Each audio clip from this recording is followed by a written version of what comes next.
ሰላም ጤና ይስጥልን ውድ የቻናላችን ተከታታዮች የፕሮግራማችን ቤተሰቦች ይህ አብዲራዋ ቲዩብ ነው።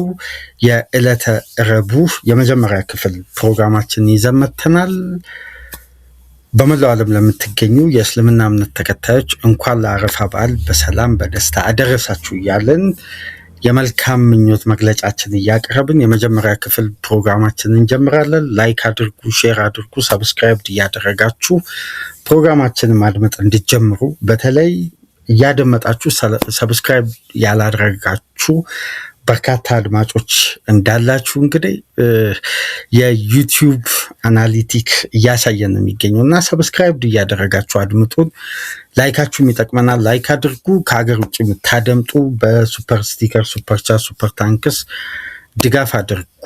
ዛሬ ከምንመለከታቸው ነጥቦች መካከል የመጀመሪያ ክፍል ትኩረት የሚያደርገው ቅዳሜ የሚደረገውን የፍጻሜ ጨዋታ በአርሴናል እና ፒኤስጂ መካከል ካሉ መነሳት ካለባቸው ነጥቦች እስቲ የመጀመሪያ ክፍል ላይ አንዳንድ ትኩረት ሊሰጣቸው የሚገባ ትኩረት ሊያገኙ የሚገቡ ጉዳዮች አሉ። የበለጠ በቀጣይ ቀናት ታክቲካል አናላይዝ የምናደርግበት ጠለቅ ብለን በራሳችን እይታ ከሌሎች ጉዳዮች ጋር እያያያዝን ወደ እናንተ ይዘን የምንመጣ ይሆናል። ይሄ ትልቅ ግዙፍ ተጠባቂ የፍጻሜ ጨዋታ ሁለት ሳይክላቸውን ያጠናቀቁ ክለቦችን ነው እንግዲህ በፍጻሜ ያገናኘው። አንዱ ቡድን ቀደም ብሎ ሳይክሉን ሲያጠናቅቅ፣ አንደኛው ቡድን ደግሞ ዘንድሮ ሳይክሉን አጠናቆ ሁለቱም ለግዙፍ ውድድር ፍጻሜ ደርሷል።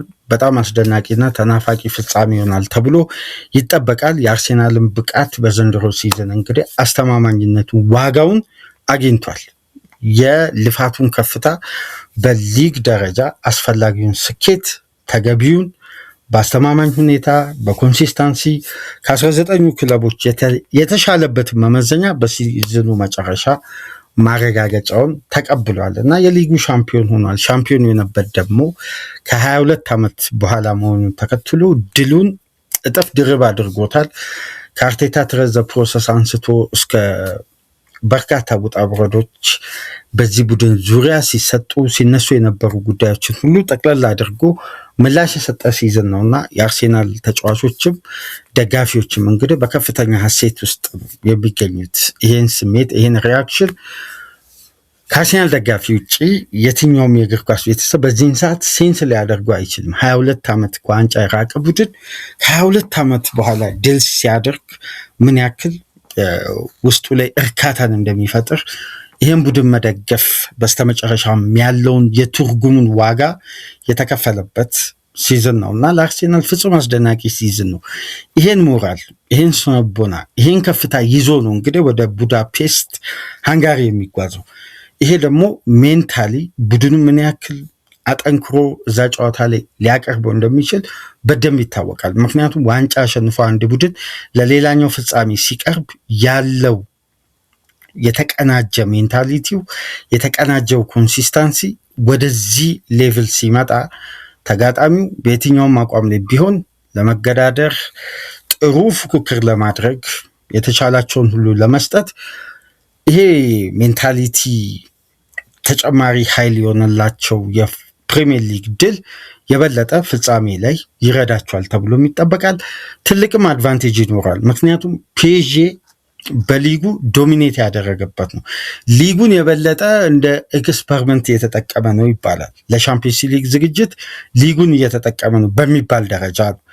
አርሴናል ግን ይህን ሊግ ዋንጫ ለማሸነፍ ብዙ ሚሊዮን ፓውንዶች ማፍሰስ አለበት። ብዙ ውጣ ውረዶች ማየት አለበት። እነ ፔፕ ጋርዲዮላ ማለፍ ይጠበቅበት ነበር። ያንን ሁሉ ዳገት ተሻግሮ ሲወጣ ያገኘው ስኬት በድካሙ ልክ ነው። እዛ ጋር ደግሞ ፈተናዎች የበዙበት ሊግ ወይም በፒኤስጂ ስታንዳርድ ደረጃ ተፎካካሪ ቡድን የሌለበት ሊግ ነው። ስለዚህ የበለጠ ሜንታሊቲው ተጠናክሮ ሊመጣ የሚችልበት አድቫንቴጅ አርሴናል ካለፉት ጊዜያት የበለጠ ከፍ ይላል። ይሄ ለአርሴናል የበለጠ ትልቁና ፖዚቲቭ ጉዳይ ነው እና ያለፉትን ቀናት እንግዲህ ተጫዋቾችም ደጋፊዎችም በከፍተኛ ሴሌብሬሽን ውስጥ ነው የሚገኙት። ግን አሁን ላይ አንድ አስፈላጊና አንገብጋቢ ጉዳይ አለ። ከዛ የደስታ ማዕበልና እርካታ መውጣት ለአርሴናል አስገዳጅ ነው። ምክንያቱም በዛ ደስታና ከፍተኛ ስሜት ውስጥ ሆኖ ቡዳፔስት ፍጻሜ ላይ የፔዥ አይነት ቡድን መግጠም ቀላል ፈተና አይደለም። ያን ደስታ ወደ ኢነርጂ፣ ወደ ሜንታሊቲ፣ ወደ ሻርፕ ሆነው የመጡበትን መንገድ የበለጠ ማላቅ እንጂ በዛ የደስታ ማዕበል ውስጥ ሆኖ ወደ ሜዳ መግባት ከባድ አደጋ ይዞ ሊመጣ ይችላል። ምክንያቱም ፔዤ ታስታውሳላችሁ ረዘም ያለ ሳምንት ሆኖታል የሊጉን ዋንጫ ካረጋገጠ እና ለዚህ ጨዋታ መዘጋጀትም ከጀመሩ ቆይተዋል። ከአርሴናል በብዙ ርቀት፣ በብዙ ደቂቃዎች፣ በብዙ ሳምንታት ተጫዋቾችን የመቆጠብ ሂደትን ጀምረዋል። እዚህ ላይ ደግሞ አንዳንድ የተሰሙ ጉዳቶች ነበሩ። ለምሳሌ የፔዤ የመጨረሻ የደርቢ ጨዋታ የነበረበት የፔዤ ፍጻሜ የደርቢ ጨዋታ ከፓሪስ ጋር በነበረበት ወቅት 2-1 ሲሸነፉ ዴምቤሌ 28ኛ ደቂቃ መቀየሩን ተከትሎ እስካሁን ድረስ መረጃዎች ባልተጣራ ወይም የተዛነፉ መረጃዎች እስከ ትናንት ምሽት ድረስ ለእግር ኳሱ ቤተሰብ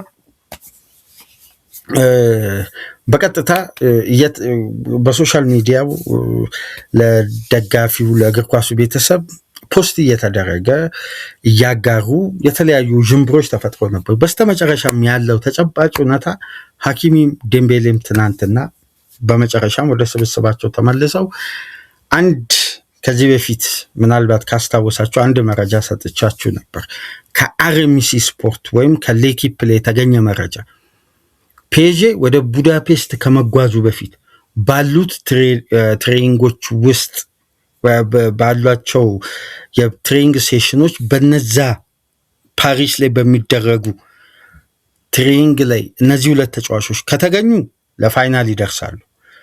ከተጓዙ በኋላ ግን ከቡድኑ ጋር እዛ ዝግጅት ቢያደርጉ የመድረሳቸው እድል ጠባብ ነው ብያችሁ ነበር እና አሁን ፓሪስ ዝግጅታቸውን እያደረጉ ነው። ሁለቱ ተጫዋቾች ከላይት ትሬኒንግ ወጥተው በቀጥታ ሙሉ ቡድኑን የተቀላቀሉ። ስለዚህ የመሰለፋቸው ከወዲሁ እርግጥ እየሆነ መምጣቱን ነው አሁን ያለው ተጨባጩ እውነታ። አርኤምሲ ስፖርት ትናንት ምሽት ያጋራው መረጃ ነው። ሁለቱም ተጫዋቾች ለፍጻሜው ዝግጁ መሆናቸውን ነው እየተገለጸ የሚገኘው። የዴምቤሌ ቅድመ ጥንቃቄ ነው፣ ጉዳት እንዳልሆነ ቀደም ብለንም መረጃውን ገልጸንላችሁ ነበር። የሐኪሚ ግን ሃርምስትሪንግ አነስተኛው ግሬድ ወይም ግሬድ 1 የሚባለው ነበር። መጀመሪያ ምርመራው የነበረው ግሬድ 2 ነበር። ከዛም በኋላ በሂደትና በሪከቨሪ ግሬድ 1 ሆነ። በስተመጨረሻም ከአንድ ሳምንት በፊት የማገገም ሂደቱን ካጠናቀቀ ለፋይናሉ ይደርሳል የሚሉ ግምቶች ነበሩ። ከአንድ ሳምንት በፊት ማገገሙን ተከትሎ አሁን ከሙሉ ስብስቡ ጋር እንዲሰራ እንግዲህ የጤና ባለሙያዎች ፈቅደው በስተመጨረሻም የኤንሪኬ ቡድን በሚያደርገው ዝግጅት ተጫዋቾቹ ተካተው ሙሉ ትሬኒንጋቸውን ትናንት ማጠናቀቃቸውን ተረጋግጧል እና ሐኪሚም ዴምቤሌም በፍጻሜው ይሰለፋሉ ማለት ነው። በተቃራኒው በአርሴናል በኩልም ባለፈው እሁድ በነበረው የመጨረሻ ጨዋታ ኖኒ ማዱዌኬ መጠነኛ ህመም ወይም በሃርምስትሪንጉ ትንሽ ህመም ስለተሰማው ተጫዋቹ በጣም የተደነቀበትን ውሳኔ ነው የወሰነው እና በፍጥነት የሆነ ፔን ወዲያው በማስታገሻ በሆነ ትሪትመንት በሆነ ሪከቨሪ ወዲያው የሚመጣውን አደጋ መቆጣጠር የሚቻልበት ሁኔታ ምልክት ሲያሳይ አንዳንድ ተጫዋቾች ለክለባቸው ከሚያደርጉት አስተዋጽኦ ቦታውን ላለማጣት ያንን አጋጣሚ ለመጠቀም ሲሉ በነዚህ አይነት ፔን ውስጥ ሆነው ይቀጥሉና ዋጋ ይከፍላሉ እና ወዲያው ነበር ማዱዌኬ እንዲቀየር ቁጭ ብለው የሕክምና ባለሙያዎች ገብተው ሁኔታውን ከተከታተሉ በኋላ ተቀይሮ ወጣ።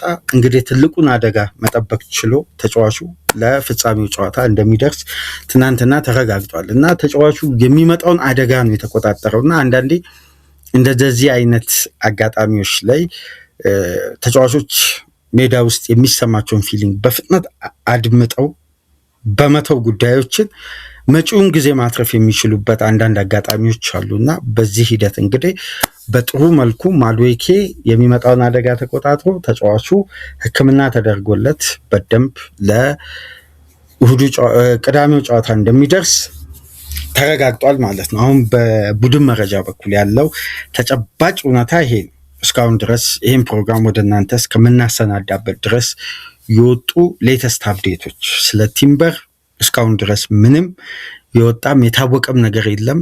የበለጠ ሪከቨሪውን በደንብ ለፍጻሜው ለመድረስ እያከናወነ እንደሆነ አርቴታ ከገለጸ በኋላ ሌተስት አፕዴት እስካሁን ድረስ የወጣ ምንም አይነት ጉዳይ የለም። ታዲያ የፍጻሜውን ጨዋታ በምን አይነት መልኩ እንጠብቅ? አሁን ለምሳሌ የእግር ኳሱ ቤተሰብ የሚያነሳቸው የየክለቡ ጥንካሬ አለ። አርሴናል በጣም ቤስት ዲፌንስ አለው፣ የበለጠ ኮምፓክት ነው፣ ለተጋጣሚ በቀላሉ የሚበረገድ ቡድን አይደለም በቀላሉ የሚበረገድ ጫናዎችን የመቋቋም ጥንካሬን እንደነዚህ አይነት ጨዋታዎች ላይ ቡድኑ በሚሰጠው ፊዚካል ሪያክሽን የበለጠ ይደነቃል አርቴታ።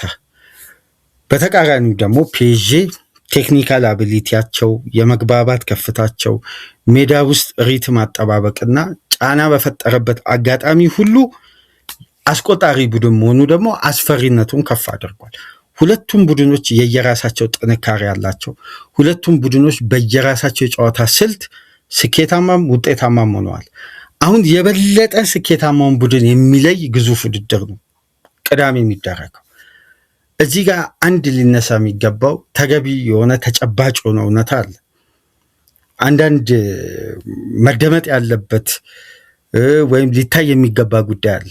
አርቴታ ኤክስፒሪየንስ በዚህ አይነት ግዙፍ ውድድር ላይ የለውም ተብሎ በተወሰነ መልኩ ለሚነሳበት ጥያቄ በየዓመቱ ቡድኑ በሻምፒየንስ ሊግ ፕሮግረስ ያደረገበትን መንገድ ተመልከቱ።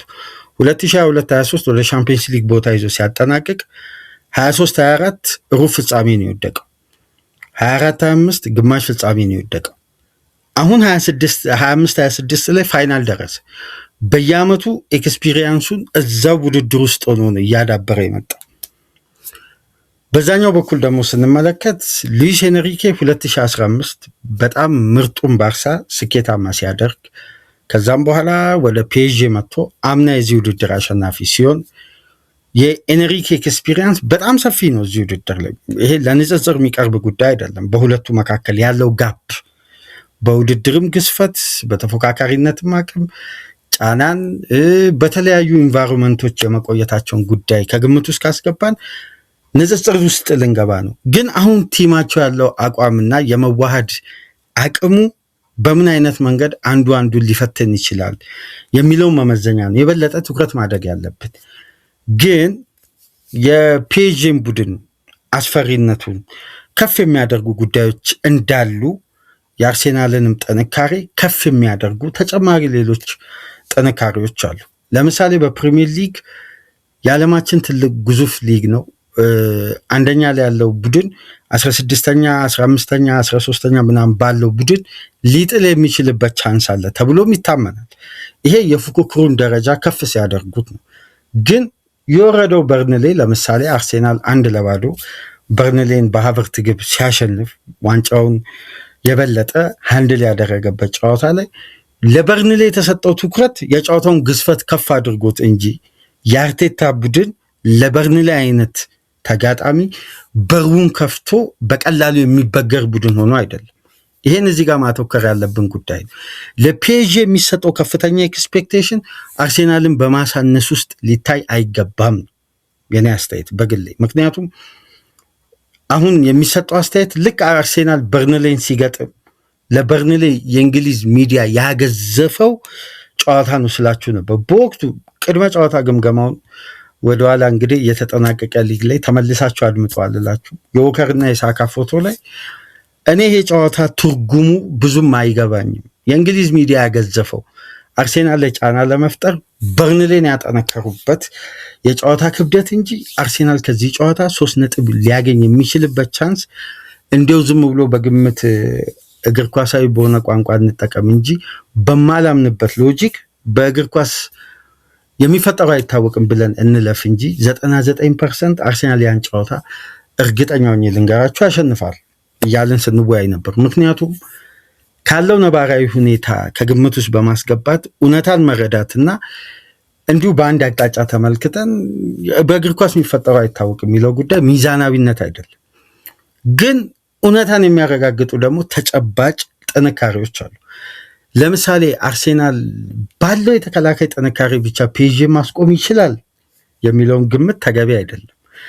ምክንያቱም ቤስት ዲፌንስ ኮንትሪቢዩሽን የሚሉ ቁጥራዊ መረጃዎችን ጥንካሬን ስለሚያጎሉ ብቻ እያንዳንዱ እነዛ ጥንካሬዎች የማጥቃት ኃይልን ይቆጣጠራሉ ማለት አይደለም። ምክንያቱም እግር ኳስ ውስጥ አንድ ቡድን ባለው የመከላከል ጥንካሬ ብቻ 90 ደቂቃ ሊቆይ የሚችልበት አስተሳሰብ ከ10 ከ12 ከ13 ዓመት በፊት አክትሟል። አሁን ለምሳሌ ጆዜ ባርሳን በጎዶሎ ገና በጊዜ ቡስኬት ዳኛውን ሸውዶ ሞታ በቀይ ካርድ የወጣበት ጨዋታ ላይ 90 ደቂቃ በርካታ ደቂቃዎችን በጎዶሎ አሸንፎ ካምፕኑ ላይ ወደ ፍጻሜ አልፏል። ግን ያ ጨዋታም የሚያሳየን አንዱና ትልቁ ጉልህ ስትራቴጂ የባርሳ ፕላንና የኢንተር ሚላን ፕላን በቀጥታ ጨዋታው ላይ ሲጠበቅ የነበረው ኢንተር እንደሚከላከል ባርሳ እንደሚያጠቃ ነው። ስለዚህ ፌዙን የመቆጣጠር አቅሙ በአብዛኛው ኃላፊነቱ ከፍ የሚለው ማን ላይ ነው? ኢንተር ላይ ነው። በላቀ ኤክስፒሪየንስ እና የበለጠ ረጅም ጊዜ ሜዳ ላይ በቆዩ ተጫዋቾች እንደ ጆዜ ጌሙን ማኔጅ ማድረግ እንዳለበት በዛም ወቅት ባለው የጨዋታ ስትራቴጂ ደረጃ የበሰለ ስለሆነ ፕሮፋይሉም በወቅቱ የነበረውን ጉዳይ ጆዜን አጉልቶ ያን ጨዋታ አሸንፎ እንዲወጣ ምክንያት ሆኗል። ማለት በድምር ውጤቱ በአግሪጌት ወደ ፍጻሜ እንዲያልፍ። ግን ከቅርብ ዓመት በኋላ ያ ፋይናል ከተደረገ ከቅርብ ዓመት በኋላ የጆዜ መከላከል ስትራቴጂ በእንግሊዝ ምድር መፍትሄ ሊሆን አልቻለም።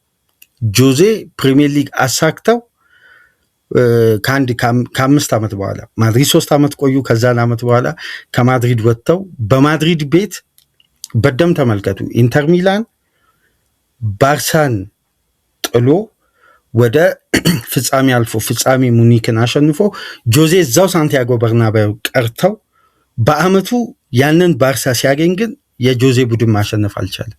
5-1 ተሸንፎ ነው ታስታውሳ 5-0 መሰለኝ። ከዛም በኋላ ተከታታይ ጊዜ ኮንትሮል ለማድረግ ባርሳን ተቸግሮ ጆዜ በመጨረሻ የሚያገኙት ስትራቴጂ ምንድነው? በማጥቃት ውስጥ ያለ ጠንካራ የመከላከል ባህሪ መገንባት እንደሚያተርፋቸው ነው የተረዱት። ስለዚህ እዚህ ሲስተም ውስጥ እዚህ ሪትም ውስጥ በአንድ የጨዋታ ሲስተም የተሳሳተ አሰልጣኝ በቀጣዩ ዓመት በዛ የጨዋታ ሲስተም ይሳሳታል ማለት አይደለም። የአርሴናል ቤስት ዲፌንስ መሆን ፒኤስጂን አያስቆምም። የፒኤስጂ ቤስት አታክ መሆን አርሴናል ላይ ጫና አይፈጥርም። የጨዋታው ስትራቴጂክና የጨዋታው ታክቲክ ነው ጨዋታውን ሊወስን የሚችለው። ፒኤስጂ ቤስት አታክ ሆኖ ሎው ዲፌንሲቭ ላይን አለው ወይም ደካማ የመከላከል ስትራቴጂ አለው ሲባል ባየር ሙኒክን ምርጡን ቡድን ታክቲካሊ ኳስ አጥቂዎች ጋር እንዳይደርስ በማድረግ አግሬሲቭ አይደሉም፣ ዞንን የሚያጥሩ አይደሉም፣ የአንድ ለአንድ ግንኙነቶች የሚያሸንፉ ተጫዋቾች አይደሉም። ግን ምንጩን በማድረግ የባየር ሙኒክን አጥቂዎች ቆርጠው 5-4 ያለቀ የመጀመሪያ ዙር ጨዋታ በቀጣይ 1-1 ያለቀ። ስለዚህ የጨዋታው ፈቃጅም ነሽም የነበረው ቡድን ፒኤስጂ ነው ማለት ነው። በፒኤስጂ መክፈት ሙኒክ ተጠቀመ፣ በፒኤስጂ ስትራቴጂ ሙኒክ ተጎዳ። ስለዚህ እዚህ ጋር የምንመለከተው ምንድን ነው? በማጥቃት ውስጥ ያለ ጥራት ያለው መከላከልን ፒኤስጂ ያለው ማለት ነው። ስለዚህ ሙኒክ በአንድ ሳይክል ብቻ ስለመጣ ወይም ሂደቱን ያልጨረሰ ቡድን ስለሆነ ስትራቴጂው አንድ ነው። ፒኤስጂ ተለውጦ ሲመጣ ሌላ መብቴ የኮምፖኒ ቡድን መፍጠር አልቻለም። ስለዚህ እዚህ ጋር የሚደነቀው ምንድን ነው? የጌም ማኔጅመንቱ ተለዋዋጭ የሆነው ሉዊስ ኤንሪኬ ነው። ስለዚህ በእንደነዚህ አይነት አቅጣጫዎች ጨዋታዎች ሊታዩ ይገባል እንጂ ይዘው በመጡት አጫወትና የነዚህ ቡድኖች ባህሪ ተለዋዋጭ የመሆኑን አቅም ጠለቅ ብሎ ጉዳዮችን ካልተመለከትን አንዳንዴ የምንሰጣቸው ማስተያየቶች በጨዋታው ዕለት ልንመለከት ከምንችላቸው ወይም በአብዛኛው ግምት ልንሰጥ ከምንችላቸው መመዘኛዎች ሊርቁ ይችላሉ። ለምሳሌ የፒኤስጂ ዲፌንስ የቆሙ ኳሶችን የመከላከል ጥንካሬው በጣም ዝቅተኛ ነው ምናምን ሲባል ሰምታችሁ ሊሆን ይችላል። ግን በተቃራኒው እስቲ በዩኤፋ ቻምፒየንስ ሊግ ከቆሙ ኳሶች በቀጥታ በዴድቦል የተቆጠሩ ግቦች ላይ አርሴናል በሊጉ አንደኛ ነው። ግን የዴድ ቦል ኳስን በመጠቀም ደግሞ ካያችሁ ፒኤስጂም ከባድ ጥንካሬ አለው። በተቃራኒው ደግሞ የሚቆጠርባቸው የዴድ ቦል ኳስም ወይም የሴት ፒስ ኳስ በጣም አነስተኛ ነው በአማካይ በየጨዋታ አቭሬጅ። ስለዚህ የፒኤስጂ ከፍተኛ ማጥቃት ከፍተኛ መከላከልና መጋለጥን ያመጣል ማለት አይደለም።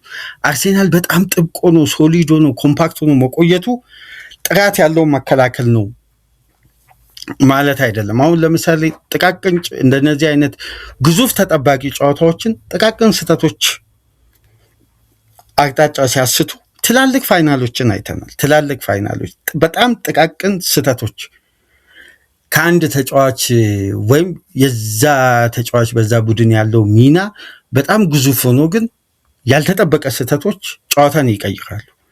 በተለይ ደግሞ በአንድ ወቅት የጁሊያን ኒግልስማን አስተያየት ሁሌ በእግር ኳስ የሚያሳምነኝ አንድ ምርጥ የጨዋታ አገላለጽ ንግግር አለው። ጁሊያን ኒግልስማን በግሌም በጣም የማደንቀው ጀርመናዊ አሰልጣኝ ነው። ያው የጀርመን እግር ኳስ አብዮትን በጣም ከሚከታተሉ በጣም ከሚስቡኝ በጣም ከማደንቀው ፓሽን መካከል ምናልባት ግንባር ቀደም የምሰጠው ለጀርመን እግር ኳስ ነው።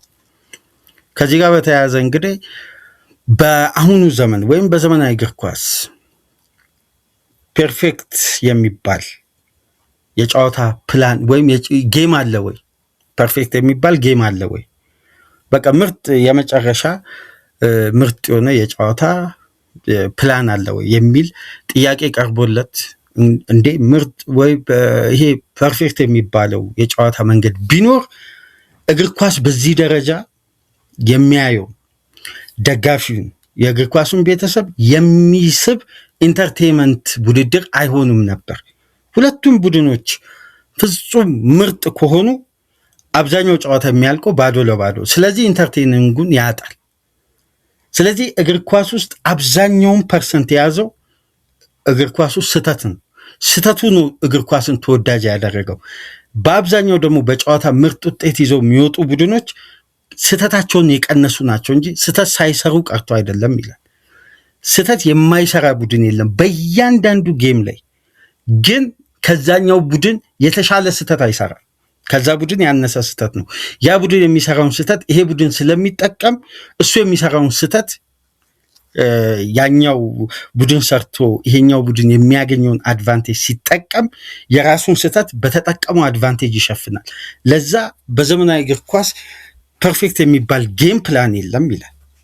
ምክንያቱም ቢኖር ሁለቱም ቡድኖች ፐርፌክት ሆኑ ማለት መከላከሉም ምርጥ ነው፣ ማጥቃቱም ምርጥ ነው የዚህም የሁለቱም ክለቦች።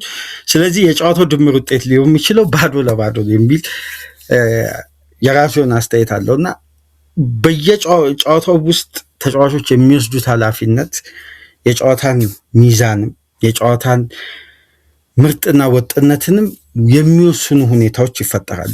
ግን አንዳንድ ጠለቅ ተደርጎ ሊታዩ የሚገቡ እውነታዎች አሉ። ለምሳሌ ከአንድ የሉዊስ ኤንሪኬ አስተያየት ልነሳና ይህን እውነታ እስቲ አድማጮች ከታዘባችሁ አላውቅም፣ ግን በቀጣይ ፕሮግራሞች ላይ ታክቲካሊ መሰረት የምናደርገው ከዚህ ቁጥር መነሻ በማድረግ ነው። ሉዊስ ኤንሪኬ በቅርቡ አንድ አስተያየት ሰጥቶ ነበር ስለ አርሴናል ያለክን አስተያየት ሲባል ያለ ኳስ ኦፍ ዘ ቦል በጣም ሻርፕ የሆነ ቡድን ነው አለ።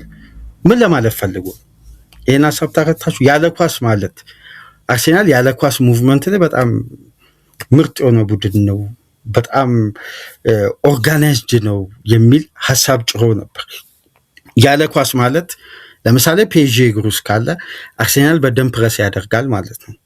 ፒኤስጂ እግር ውስጥ ኳስ ካለ አርሴናል በደንብ ዞኑን ማጠር ይችላል ማለት ነው። ያለ ኳስ ከሆነ አርሴናል ይሄ አውቶ ፖዚሽን አይሆንም። ስለዚህ ይሄ አንድ የጨዋታ ፕላንን አርቴታ ወደኋላ መለስ ብሎ ካስተዋለ ፒኤስጂ እንደ ጥቆማ ነው የሰጠው። ያለ ኳስ ምርጥ ከሆነ አንድ ቡድን ኳስን ለፒኤስጂ መተው አደጋ እንደሆነ የትኛውም የዓለማችን ክለቦች ያውቃሉ። ያለ ኳስ ምርጥ መሆን ደግሞ ፒኤስጂን ከኳስ ጋር መቆጣጠር እንደማይቻል ይታወቃል። ስለዚህ ፒኤስጂን አይነት ቡድን ለማሸነፍ ኳስን መቆጣጠር በራሱ ዋስትና ነው ማለት ነው። ይህን አባባል እስቲ ያስምሩበት። ለምን አርሴናልን ያለ ኳስ ምርጥ ነው ኦርጋናይዝድ ነው የሚለውን ሀሳብ አነሳ? በነገራችን ላይ በቀጥታ ከአርሴናል የዘንድሮ ጥንካሬ ጋር እርግጠኛውን ልንገራችሁ የኤንሪኬ አስተያየት ከዛ ጥንካሬ ጋር አይደለም። ስለ አርሴናል ኦርጋናይዜሽን፣ ስለ አርሴናል ኮምፓክት መሆን እንዴት ሊያስከፍቱ እንደሚችሉ ለፔጂ አይነት ማጥቃት ይሄ ስትራቴጂ ለሉዊስ ኤንሪኬ አይነት ኤክስፒሪየንስ አይጠፋበትም። ግን ያለ ኳስ አርሴናል ኢፌክቲቭ ነው ሲል ይሄ አንድ ትልቅ ማዘናጊያ አድርጌ ነው በራሴ ስረዳው ያንን የኤንሪኬን አስተያየት። ምክንያቱም አርቴታ ለቅዳሜው ጨዋታ የበለጠ መዘጋጀት የጌም ፕላን ካሰበ ለአርቴታ ትልቅ አስተማሪ ሊሆን የሚችለው ትልቁ አቅም ኡናይ ኤምሬ ነው። የኡናይ ኤምሬ አስቶን ቪላ ባለፉት ዓመታት ፒኤስጂ ከአምና እስከ ዘንድሮ ከእንግሊዝ ክለቦች ጋር ባደረገው ጨዋታ ተውት የፊፋ ክለብ ወርልድ ካፕ ፍጻሜን እንኳን የትኛውም ተጋጣሚ እንደ ኡናይ ኤምሬ አስቶን ቪላ ፓሪስ ሴን ጀርሜን የበለጠ የለም። አርሴናል ለምሳሌ ሰከንድ ሌግ የአምናው ጨዋታ ላይ ጥሩ ይፈርት አድርጓል። ግን አሁን እዚህ ጋር ማንሳት ያለብን ሙከራዎች ወደ ጥራት የቀረቡ በሚለው መመዘኛ ካየን በዛም ጨዋታ ፒኤስጂ ይበልጣል ከአርሴናል። ጥራትን ከፍ የማድረግ አቅም ነው። ግን በደንብ ተመልከቱ፣ ጂጂ ዶናሩማ ይዞ የወጣው የመልሱ ጨዋታ ነበር አስቶን ቪላና ፒኤስጂ ጨዋታ። ፒኤስጂ በመጀመሪያ 45 የተጋጣሚ ላይን የሚያስከፍትበት በጣም ዳይናሚክ የሆነ የተጫዋቾች እንቅስቃሴ ማለት ተለዋዋጭ የሆነ እንቅስቃሴ በጣም የአንድ ቡድንን የመከላከል ስትራቴጂ የሚነቀንቅ ስትራቴጂ አላቸው። በተለይ አንዳንድ በአንዱ ኮሊደር 6 ተጫዋች በሁለት ባላንስ በጣም የሚሮጡበት የመጀመሪያ 25-30 ደቂቃ አንድ ቡድን በደንብ ጌሙን ኮንሰንትሬት አድርጎ መከላከሉን ትኩረት ካልሰጠ በጣም አደጋ የሚፈጠርበት በፒኤስጂ የመጀመሪያ 30 ደቂቃ ነው። ይሄ ማለት ከዱዌ ጀርባ ኔቬስ አለ፣ ከኔቬስ ጀርባ ሀኪሚ አለ፣ በዛ በኩል ክቫራትስኬሊያ አለ፣ ከክራቫት ጀርባ ፋቢያን ሩይዝ አለ፣ ከፋቢያን ሩይዝ ጀርባ ኑኖ ሜንዴዝ አለ። እነዚህ ተጫዋቾች ኳሱ መንቀሳቀስ ሲጀምር 3 በታችኛው ኮሊደር 3 በላኛው ኮሊደር ሆኖ ይሄ ልክ ቀጥ ያለ ስትሬት ላይን አይነት ሼፕ ይሰሩና ቪቲኛ በአጫጭር ተች ከአንዱ ዊንግ ወደ አንዱ ዊንግ ሲቀያየር ሜዳውን እየለጠጡት እነሱ እያሰፉት ነው። ተጋጣሚ ለፕሬሲንግ እያጠበበ ነው። ስለዚህ አንድ ላይን ብሬኪንግ ፓስ 2-3 ተጫዋቾችን እንደሚቀንስ ያንን ሙቭመንት ነው እነሱ አሁን ተገቢውን ስፔስ ሰርች እያደረጉ ሜዳ ውስጥ እየፈለጉ ነገር ግን ጌሙን ኮንትሮል ያደረጉ ነው የሚመስለው። ልክ ገና አንዱ ስፔስ ሲገኝ ሜንዴዝም ሀኪሚም ያሉት ከዱዌ አጠገብ ከክቫራትስኬሊያ አጠገብ ያኔ ምንድነው የተጋጣሚ ቡድን ያጠበበውን ስፔስ በድጋሚ ለማግኘት ለሪከቨር ሲሮጥ የአንድ ለአንድ ግንኙነቶችን ቴክኒካሊ ክቫራም ያልፋል፣ ዱዌም ይቀንሳል። ያኔ በቁጥር ከፍ ብለው ተጋጣሚ ቦክስ ውስጥ ይገባሉ። ስለዚህ ፖዚሽናል አጫወት በተለይ የማንቸስተር ሲቲ የካራቦ ካፕ ፋይናል አይነት አርሴናል ቢልዳፑን የሚበላሽበት ከሆነ በጣም አደጋ ይፈጠራል። በጣም አደጋ ይፈጠራል። ከሲቲ በላቀ ዳይናሚክስ ያለ ቡድን ነው በብዙ ርቀት። የፒኤስጂን ጥንካሬና የሲቲን ያለፈውን 2 ዓመት ምስል ለተመለከተ ጋፑ ይገባቸዋል ብዬ አስባለሁ። ብዙ ኳስ በመቀባበል ሳይሆን ብዙ በማጥቃት ውስጥ ነው ጥራትን የሚያመጣው ፒኤስጂ። አንድ ኳስ በጥራት የማጥቃት እንቅስቃሴው በጣም ፕላን የሆነ ነው። ለዛ ነው የፒኤስጂ ጨዋታ ፕላን 1 አይደለም 2 አይደለም ከ10 በላይ ነው። ከዚህ በፊት ደጋግሜ እንደምገልጽላችሁ የትኛውም ኤሪያ ላይ ብሎክ በማድረግ ወይም ጥብቅ ሆኖ በመከላከልና አብዛኛውን ደቂቃ በራስ ሜዳ በማሳለፍ ፒኤስጂን ማስቆም አይቻልም። የበለጠ ፒኤስጂ ለሚያጠቃው እንቅስቃሴ ተመሳሳይ ምላሽ የበለጠ አግሬሲቭ ሆኖ መስጠት ዋስትና አለው። አለበለዚያ ግን ወደ ራስ የሜዳ ክፍል በተሰበሰቡ ቁጥር የጨዋታውን ቴምቦ በተለይ የጨዋታም ቴምቦ ማቀዝቀዝ አሁን አንዳንዴ ኮንትሮል የሚያደርጉ ቡድኖች ላይ አብዛኛው የትላልቅ ቡድኖች ስልት ምንድን ነው? የጨዋታን ግለት ማቀዝቀዝ፣ ወይ የእጅ ለመጣል ይዘገያሉ፣ ወይ ግብ ጠባቂው ከራሱ ኤሪያ ለማራቅ ይዘገያሉ። ምን በእንደነዚህ አይነት እንቅስቃሴዎች በነገራችን ላይ ፒኤስጂ ምን መሰላችሁ ወዲያው የሚቀየረው የራሱን ስትራክቸር መያዝ። ለፒኤስጂ ማሰቢያ ጊዜ በተፈቀደ ቁጥር የማጥቃቱን አቅም የበለጠ እያሰፋ ነው የሚመጣው።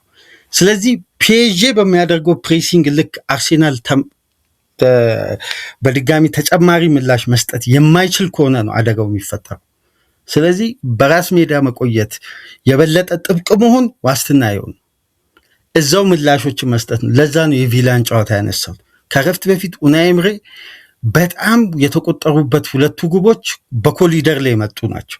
ስለዚህ ሰከንድ ሃፍ በደንብ የምታስታውሱ ከሆነ ማርከስ አሴንሲዮ እና ራሽፎርድን በሁለቱ ኮሊደር ላይ ሲያስገባ ፒኤስጂ ፉልባኮቹን መንቀላቆሙ። ያኔ እንዴት ነበር አስቶን ቪላ ፒኤስጂን የወረረው? ሰከንድ ሃፍ ላይ እንዴት ነበር እንደ አስቶን ቪላ እርግጠኛ ነኝ የትኛውን ቡድን ፒኤስጂን አልበለጠ።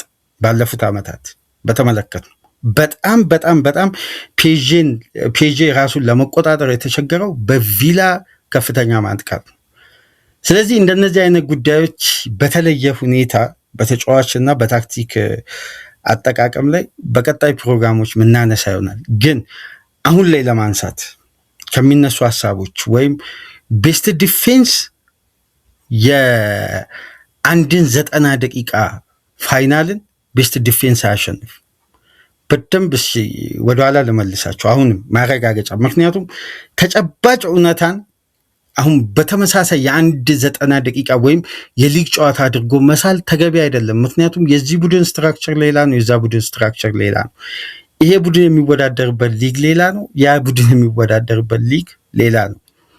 ፒኤስጂ በጥብቅ መከላከል ውስጥ በጣም የተቸገረበት በቅርብ ዓመት በሉዊስ ኤንሪኬ የምናስታውሰው የጨዋታ ስታይል የማን ነበር? የቦሩሲያ ዶርትመንድ። በሜዳቸውም ከሜዳቸውም ውጭ በአንድ አይነት ስልት ፒኤስጂን አስቆሙና ወደ ፍጻሜ ያለፉ። በቀጣዩ ዓመት ግን ከዚህ እንቅስቃሴ ከዚህ የጨዋታ ስልት እንዴት ነበር በአንዴ ሉዊስ ኤንሪኬ ቀይሮ የመጣው? እንዴት ነበር መቀየር የቻለው? እንዴት ነበር ኢፌክቲቭ ሆኖ ድል ማድረግ የቻለው? የሻምፒየንስ ሊግን እግር ኳስ ያውም እኮ በፒኤስጂ በኩል ያሉትን ክለቦች ካያችሁ መከላከላቸው ከማጥቃታቸው ጠንካራ የሆኑ ክለቦችን ነው እየጣለ የመጣው። ስለዚህ ካለፈው ዓመት ተምሮ ሲመጣ ፒኤስጂ እንዴት ዳይናሚክ እንደሚሆን። ስለዚህ ለፒኤስጂ አይነት ቡድን የበለጠ መከላከል ዋጋ ያስከፍላል። ለዚህ ነው ሞሪኖ ኑካምፕ ላይ በተከላከለበት ስትራክቸር ተመልሶ በቀጣዩ ዓመት በሌላ ቡድን በተሻለ ጥራት በተሻለ ኳሊቲ በማድሪድ ቤት በዛ አይነት አጫወት ሲመጣ ግን የፔፕ ጋርዲዮላ ባርሳ ብትንትኑን ያወጣው 5-0 ነው ያሸነፈው። ስለዚህ አንድ ቡድን በተመሳሳይ አይነት ሲዝኑን ሙሉ ይዞ በመጣው አይነት ካራክተር እንደነዚህ አይነት ፍጻሜዎችን አያሸንፍ። መከላከል በተለይ እግር ኳስ ውስጥ በተለይ ዘመናዊ እግር ኳስ ላይ የሊግ ፉክክር ከሳምንት ሳምንት በሚደረግ እንቅስቃሴ ከሳምንት ሳምንት በሚፈለጉ ወሳኝ ነጥቦች ላይ የጨዋታው ስትራክቸር መልኩን እየቀየረ ግን አንድ አይነት መሰረት ካለው ያ ይመረጣል። ለምን? ከሳምንት ሳምንት ክፍተት እርምት አለው፣ ጊዜ የማሰቢያ ጊዜ አለው። እያንዳንዱ ጨዋታዎች ላይ ፕሮግረስ ነው። ካለፈው ሳምንት ቀጣይ ሳምንት አንድ ቡድን ሲሻል ነው ለስኬት የሚበቃው። ዘንድሮ አርሴናል ያሳየው አይነት እንደነዚህ አይነት ለማረም ጊዜ በሌላቸው የፍጻሜ ጨዋታዎች ግን ጥቃቅን ስህተቶች ናቸው ዋጋ የሚያስከፍሉት። ጥቃቅን የጨዋታ ፕላን ክፍተት ዋጋ ያስከፍላሉ። ስለዚህ የበለጠ አለማጥቃት እግር ኳስ ውስጥ በተለይ የሚያጠቁ ቡድኖች ላይ የበለጠ ወደኋላ መሰብሰብ አደጋን መጥራት ደግሞ በቀላሉ ከአደጋ ለመሻገር 90 ደቂቃ እንደ 90 ሰዓት ይረዝማል። ከሚያጠቁ ቡድኖች ጋር ግዴታ እያንዳንዱ እንቅስቃሴዎች በመልሶ ማጥቃት ላይ ሻርፕ መሆን ወይም ያንን እንቅስቃሴ መጠበቅ ጨዋታን አይገልም። በተለይ የፍጻሜ አይነት በደንብ ላስታውሳችሁ፣ መከላከል ሁለት ቡድን ወደ ፍጻሜ ይዞ ሲመጣ አስቀያሚ ጨዋታ ኤሲ ሚላን እና ጁቬ ሁለቱም ቡድኖች ግብ አላስቆጠሩ። በመለያ ምት በጣም አሰልቺ ፍጻሜ። አንድ ነው ኢላማውን የጠበቀ ሙከራ ያለው፣ ሙከራውም 5 አይሞላም ካልተሳሳትኩ የጁቬና የሚላን ፍጻሜ ተመልከቱ። ማድሪድ ከዶርትመንድ ጋር ሲጫወት ስትራክቸራል አቋቋም ነው የነበረው። ዶርትመንድ ያገኙትን አጋጣሚዎች ሳቱ፣ ማድሪድ ያገኘውን አጋጣሚ ተጠቀመች፣ ጨዋታው አለቀ። መከላከል ዋስትና የለው፣ በተለይ ከኤነሪካ አይነት ቡድን ጋር። ስለዚህ አርቴታ ይህን ጉዳይ ከማንም በላይ ይረዳዋል ብዬ አስባለሁ። ደግሞ በደንብ ለተመለከተ በቅርብ ሳምንት ማጥቃት እንዴት ዋስትና እንዳለው እንደ አርቴታ ቡድን በማረጋገጫ ሜዳ ላይ ያሳየ ቡድን ያለ አይመስለኝ የበለጠ። ምክንያቱም አርሴናል ሲያጠቃ እንዴት አስደናቂ እንደሆነና ተጋጣሚን መውረር እንደሚችል ከፉላም ጨዋታ አንስቶ የአርቴታ ቡድን ከሜዳው ሲወጣ እንዴት አስፈሪ ተጋጣሚ ከራሱ ሜዳ ቢልድ አድርጎ እንዲወጣ የማሰቢያ ጊዜ አይፈቅድም። ይህን ፕሬሲንግ ነው በነገራችን ላይ ቡዳፔስት ላይ የሚፈለገው በየትኛውም አንግል በየትኛውም የሜዳ ክፍል።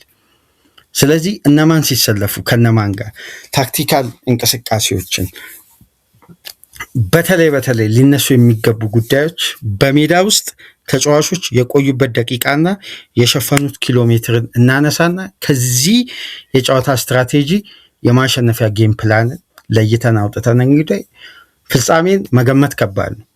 ምክንያቱም ፍጻሜ ላይ ጥራቱን ያበዛ ቡድን ነው የሚያሸንፈው ያጫወት መንገዱን ማለት ነው እንጂ በያዘው ኬፓብል ስኳድ ወይም ባለው አቅም አይደለም። ጨዋታው ላይ ይዞ በመጣው ስልት ላይ ጥራቱን ከፍ ያደረገና ያዘመነ ቡድን ነው ፍጻሜ የሚያሸንፈው ሁሌ።